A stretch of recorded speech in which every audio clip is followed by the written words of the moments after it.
بسم اللہ الرحمن الرحیم۔ سلطان محمود غزنوی کا زمانہ تھا۔ ایک بوڑھا پریشان اپنے گھر میں ٹہل رہا تھا۔ وہ بے چین تھا۔ اتنے میں اس کا دوست محمد عالم اس کے گھر آیا۔ اس نے اپنے دوست کو پریشان دیکھا تو پریشانی کا سبب جاننا چاہا۔ کیا ہوا میرے دوست؟ تم کیوں پریشان ہو؟ کیا سبب ہے کہ تم بے چین ہو؟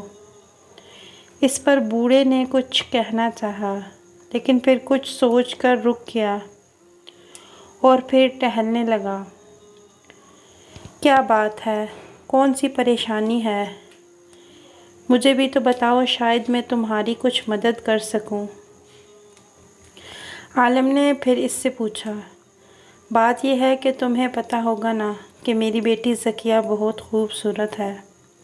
کچھ دن پہلے ہم جنگل میں کام کر رہے تھے کہ سلطان کے وزیر خاص کے بیٹے کا گزر یہاں سے ہوا۔ وہ جنگل میں شکار کرنے آیا تھا۔ اس نے میری بیٹی کو دیکھا، اسے وہ پسند آ گئی۔ اس نے مجھ سے کہا کہ وہ 5 دن بعد آئے گا اور میری بیٹی کو لے جائے گا۔ تب سے میں بہت پریشان ہوں۔ ذکیہ کی منگنی اس کے چچا زاد عبدالمنان سے ہو چکی ہے۔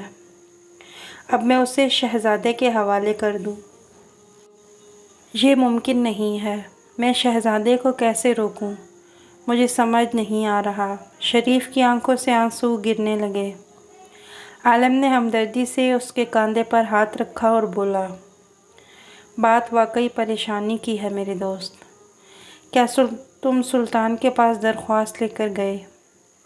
نہیں، اگر لے کر جاؤں بھی تو کیا سلطان مجھ سے انصاف کرے گا؟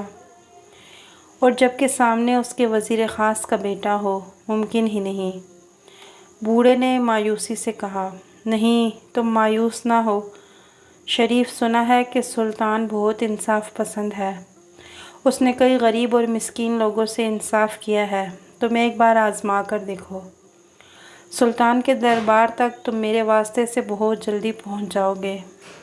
عالم نے کہا اور شریف نے اس کی بات مان لی۔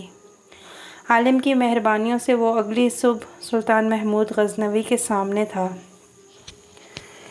جب اس کی باری آئی تو اس نے کہنا شروع کیا، سلطان عالی جاں، جان کی امان پاؤں تو عرض کروں۔ شریف نے کہا، ہماری ایک ہی بیٹی ہے، اس کی منگنی ہو چکی ہے۔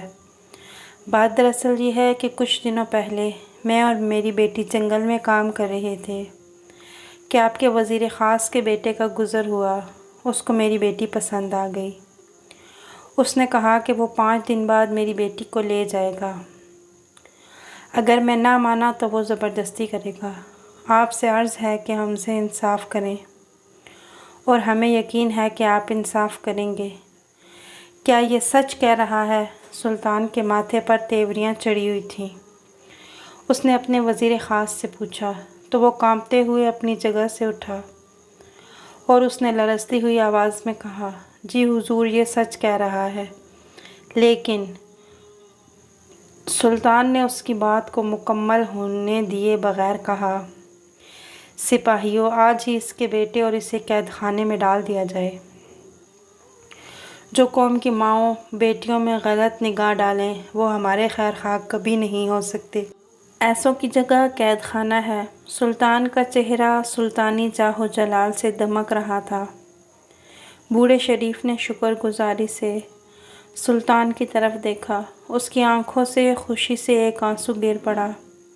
کاش ہمارے ملک میں بھی ایسے حکمران آ جائیں اور غریبوں کو انصاف مل سکے۔